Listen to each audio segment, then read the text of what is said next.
조선 한양, 달빛조차 숨어버린 음력 섣달 금은밤이었다. 눈은 소리 없이 내렸고 거리는 숨을 죽인 듯 적막했다. 그러나 그 적막을 가르는 소리가 있었다. 툭! 무언가가 떨어지는 둔탁한 소리. 기생집 청월루, 대문 앞에 작은 비단 보자기 하나가 내려놓였다. 문 앞에 서 있던 검은 그림자는 잠시 망설이더니 급히 골목 어둠 속으로 사라졌다. 잠시 후 보자기 안에서 희미한 울음소리가 새어나왔다. 으앙! 으앙!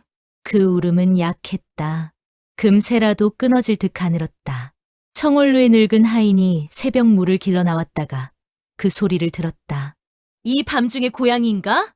문을 열어본 순간 그는 얼어붙었다. 비단 보자기였다. 천안집 앞에 놓이기엔 지나치게 고운 비단. 손이 떨렸다. 이게 뭐란 말이냐?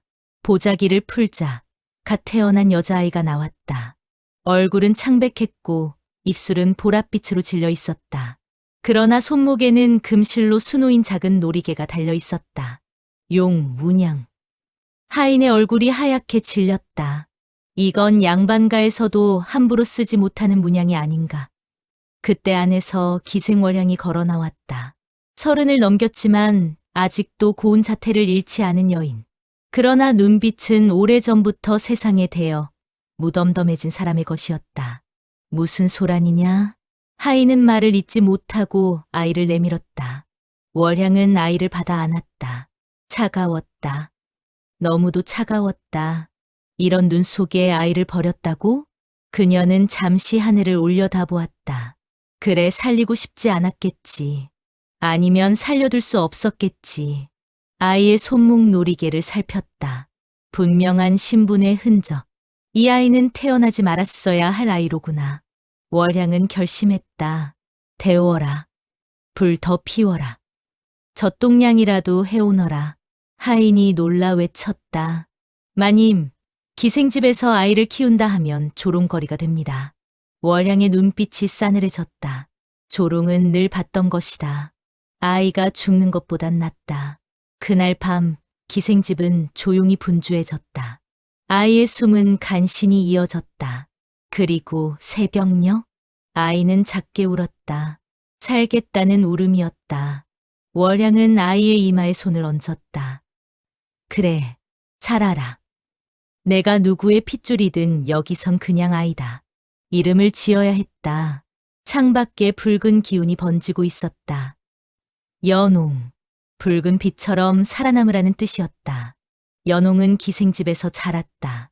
기생들의 웃음과 술잔 소리, 비파 소리와 남자들의 속삭임 속에서 그녀는 또래 아이들과 달랐다. 5살 무렵 글자를 한 번 보고 외웠다. 7살엔 시를 흉내내기 시작했다. 달은 왜 메달 같은 모양이 아니어요? 월향은 잠시 말문이 막혔다. 그건 사람 마음도 매번 다르기 때문이겠지. 연홍은 고개를 갸웃했다. 그럼 저는 늘 같은 마음을 가지면 안 되겠네요. 월향은 그 아이의 눈을 오래 바라보았다. 맑지만 깊었다. 10살이 되던 해 동네 아이가 대놓고 외쳤다. 저 애는 기생집 앞에 버려진 애래! 돌이 날아왔다. 이마가 찢어지고 피가 흘렀다. 그러나 연홍은 울지 않았다. 천천히 피를 닦으며 말했다. 나는 버려졌어도 너는 버릴 것도 없겠지. 아이들은 더 이상 다가오지 못했다. 그날 밤 월향은 연홍의 상처를 닦아주며 속삭였다. 세상은 내 편이 아니다. 연홍은 조용히 되물었다. 그럼 제 편은 누굽니까? 월향은 대답했다. 내가 내 편이 되어라. 그 말은 어린 가슴에 깊이 박혔다. 12살. 연홍은 몰래 사랑방 뒤에서 글 공부를 했다. 양반 손님들이 흘리고 간 시문을 주워 읽었다. 그녀는 깨달았다. 나는 이곳 사람이 아니다. 그러던 어느 날 술 취한 고위 관리가 중얼거렸다. 그날 아이만 없었어도 모든 게 달라졌을 텐데 연홍의 심장이 멎는 듯했다. 그는 금실 놀이개를 힐끗 보며 중얼거렸다. 죽었어야 할 아이가 어딘가 살아있다지. 그날 밤 연홍은 처음으로 자신의 손목 놀이개를 꽉 움켜쥐었다. 나는 누구인가? 눈이 다시 내리기 시작했다. 어릴 적 자신이 놓여있던 그 밤처럼. 그러나 이제 그녀는 울지 않았다. 거울 앞에 선 13살 소녀는 속삭였다. 버려진 게 아니라면 숨겨진 것이겠지. 그리고 미소 지었다. 그렇다면 찾으러 가겠다. 기생문 앞에 버려진 아이의 눈빛이 처음으로 운명을 노려보던 밤이었다. 연홍이 14시 되던 해, 한양의 공기는 이상하게도 무거웠다. 조정 대신들의 말수가 줄어들었고 청월로에 드나드는 사내들의 얼굴에는 웃음 대신 경계가 떠올랐다. 중전 마마의 병세가 깊다더군. 후궁들 사이에 피바람이 돈다지. 핏줄 없는 여인은 궁에서 오래 못 버틴다. 그 말은 술안주처럼 흘러나왔지만 연홍의 귀에는 칼날처럼 박혔다. 핏줄. 또다시 그 말이었다. 그날 밤 연홍은 일부러 술상을 들고 가장 깊은 방으로 들어갔다. 그곳에는 좌의정 댁과 인연이 깊다는 관리가 술에 취해 있었다. 날이 술 더 들이시겠습니까? 연홍이 조용히 잔을 채웠다. 사내는 힐끗 그녀의 얼굴을 바라보다가 코웃음을 쳤다. 청월루엔 참 묘한 아이가 있다지. 연홍은 아무 말 없이 고개를 숙였다. 눈이 양반집 계집아이 눈이야. 잔이 부딪히는 소리. 그날 아이만 없었어도 그 집안은 몰락하지 않았을 텐데. 연홍의 손이 순간 멈췄다. 어느 집안 말씀이십니까? 자네는 비웃듯 말했다. 내가 알 것 없다. 이미 죽었어야 할 핏줄이니. 그 순간 연홍의 안에서 무언가가 확실히 깨어났다. 죽었어야 할 핏줄. 그렇다면 나는 누군가의 몰락을 막기 위해 버려진 것인가? 그날 이후 연홍은 더 이상 기다리지 않았다. 며칠 뒤 궁에서 대대적인 궁녀 선발이 있다는 소식이 돌았다. 청울로 아는 술렁이었다. 궁이라니 거긴 짐승보다 더 무섭다더라. 들어가면 다시 못 나온다지. 월향은 조용히 연홍을 바라보았다. 그 눈빛을 읽고 있었다. 생각도 하지 마라. 연홍은 고개를 들었다. 왜입니까? 궁은 내가 상상하는 곳이 아니다.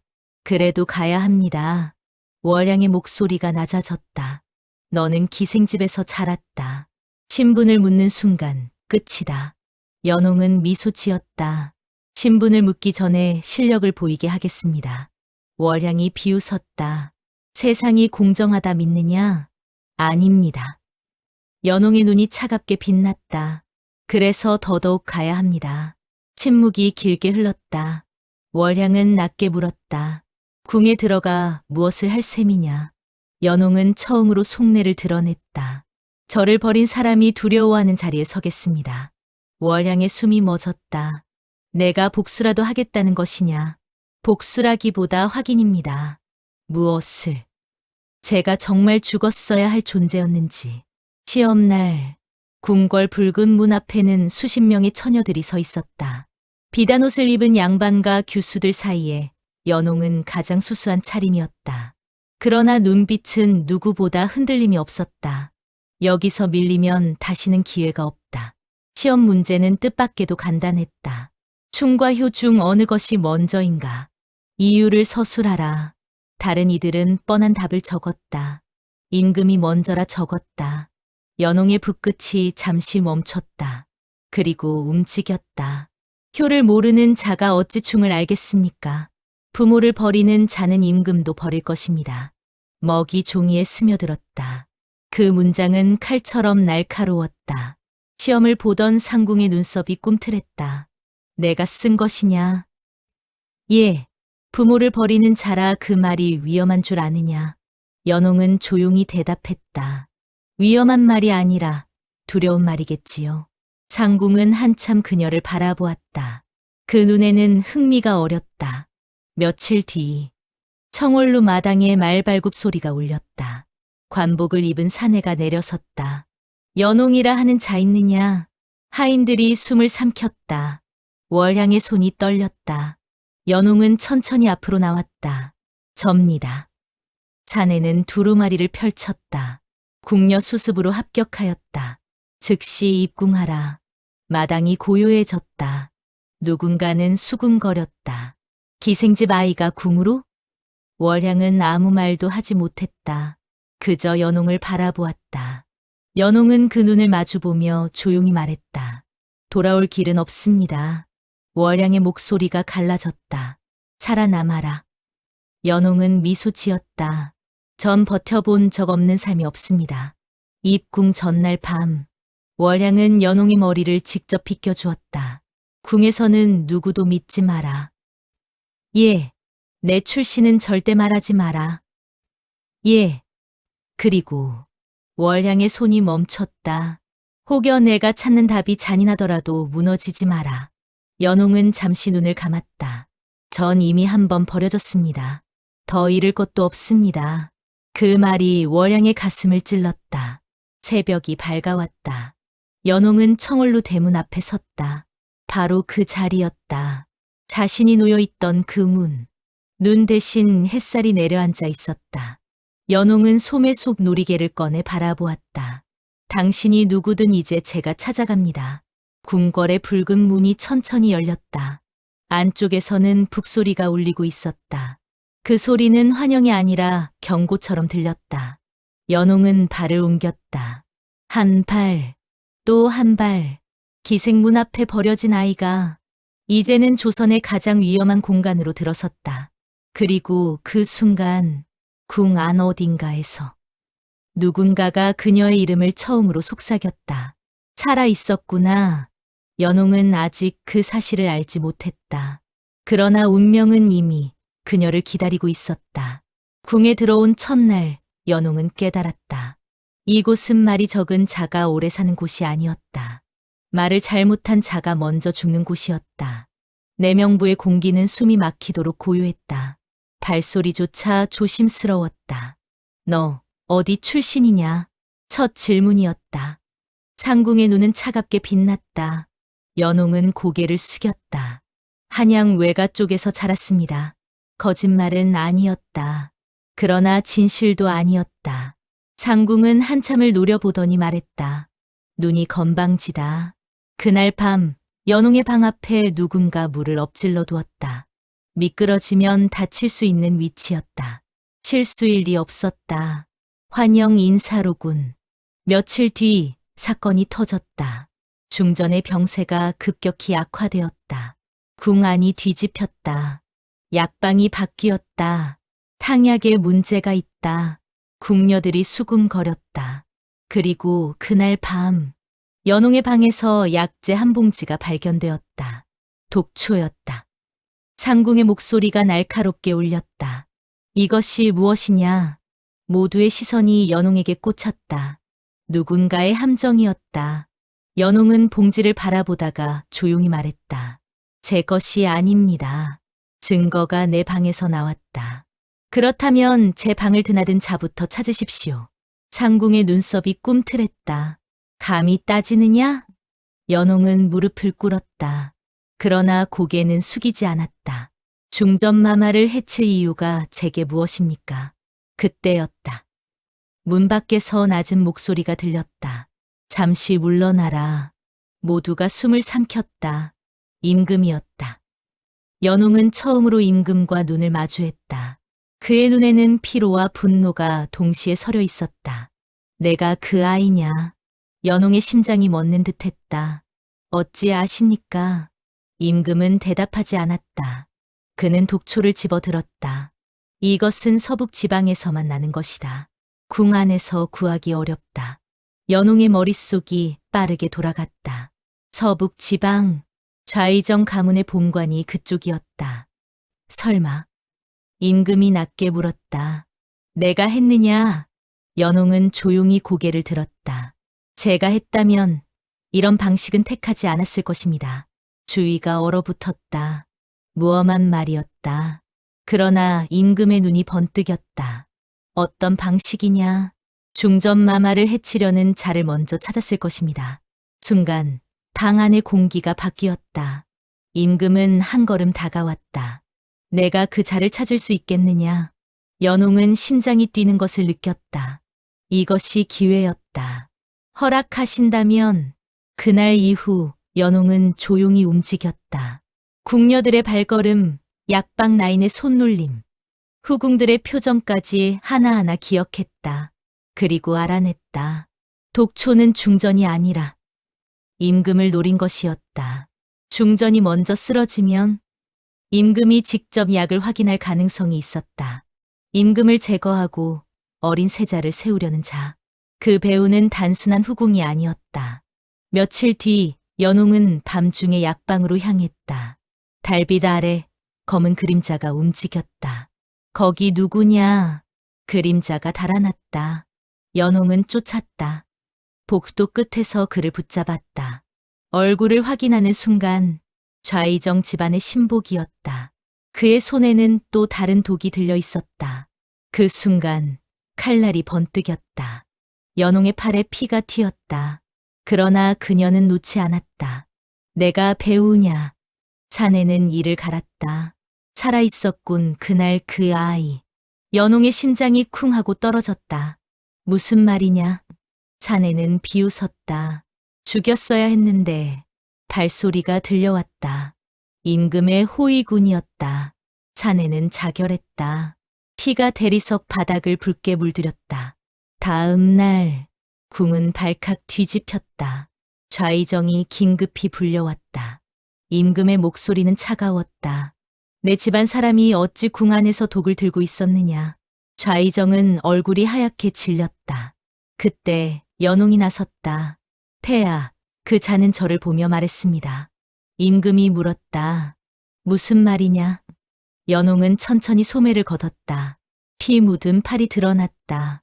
그날 그 아이라 했습니다. 좌의정의 눈이 흔들렸다. 순간, 아주 짧은 순간이었다. 연홍은 확신했다. 이 자가 알고 있다. 임금은 좌의정을 노려보았다. 그 아이가 누구냐? 좌의정은 고개를 숙였다. 모르는 일입니다. 그러나 그의 손이 떨리고 있었다. 연홍의 손목 놀이개가 소매 아래에서 차갑게 빛났다. 임금의 시선이 그곳에 멈췄다. 그것은 어디서 난 것이냐?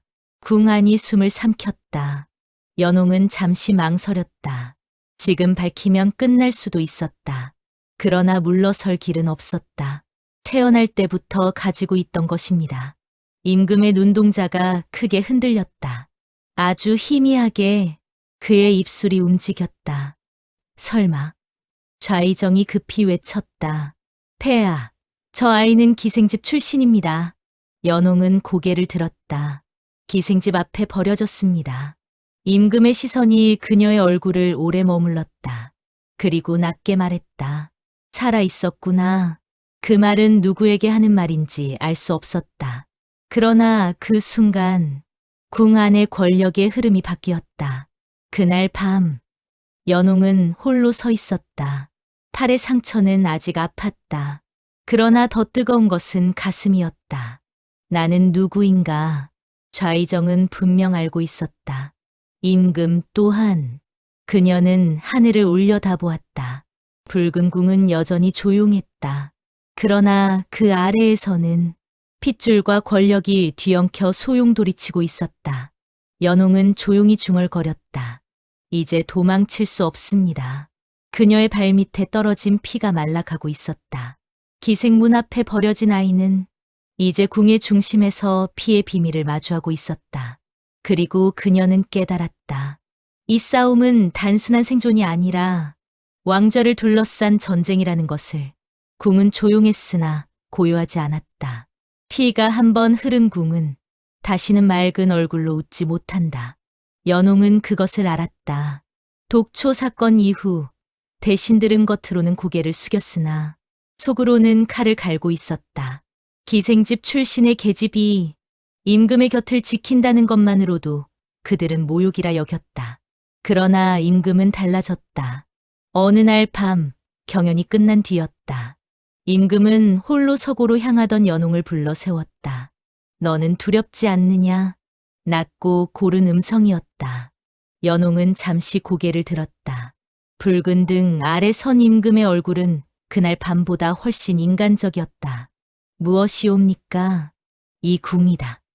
한번 잘못 디디면 목이 달아난다. 연홍은 천천히 대답했다. 전하, 저는 이미 한 번 죽은 목숨이옵니다. 임금의 눈이 흔들렸다. 기생집 문 앞에 버려졌던 날, 저는 이미 세상에서 지워졌사옵니다. 지워진 자가 무엇을 더 두려워하겠사옵니까? 임금은 처음으로 웃지 않았다. 그 대신 오래 바라보았다. 그대는 불꽃과 같구나. 연홍은 고개를 숙였다. 불은 태우기만 하는 것이 아니옵니다. 어둠을 밝히기도 하옵니다. 그날 이후였다. 임금의 시선이 변한 것은, 그러나 궁은 순순히 길을 내주지 않았다. 대비마마가 움직였다. 기생의 피가 중궁전에 드는 일은 있을 수 없다. 대비의 목소리는 조용했으나 대신들은 그 한마디에 고개를 끄덕였다. 연홍은 불려갔다. 차가운 정가. 대비는 그녀를 위해서 내려다보았다. 내가 그 아이더냐? 그 말은 이상했다. 그 아이. 연홍의 손목에 달린 용 문양 놀이개가 햇빛을 받아 반짝였다. 대비의 시선이 멈췄다. 그것은 어디서 난 것이냐? 태어날 때부터 지니고 있었사옵니다. 대비의 손이 미세하게 떨렸다. 누가 키웠느냐? 청월루 기생 월향이 옵니다.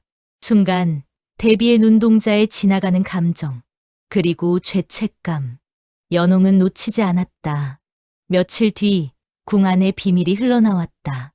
15년 전 왕실의 아이 하나가 사라졌다는 기록. 후궁이 몰래 낳은 아이.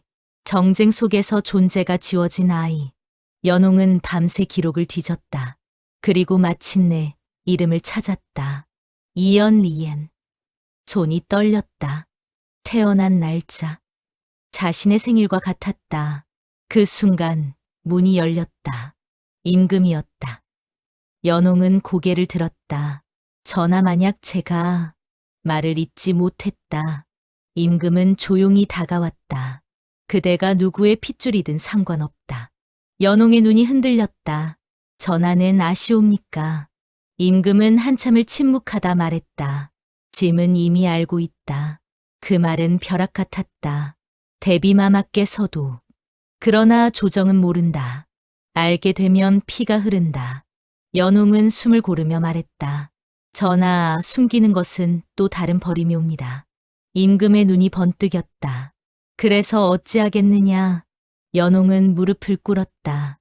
그러나 고개는 숙이지 않았다. 숨지 않겠사옵니다. 궁은 술렁였다. 왕실에 잃어버린 공주가 살아 돌아왔다는 소문. 대신들은 분노했고 대비는 침묵했다. 결정은 임금의 몫이었다. 책봉식 날 하늘은 맑았다. 붉은 비단이 궁을 가득 메웠다. 연홍은 중전의 예복을 입고 섰다. 어릴 적 눈 속에서 떨던 아이는 없었다.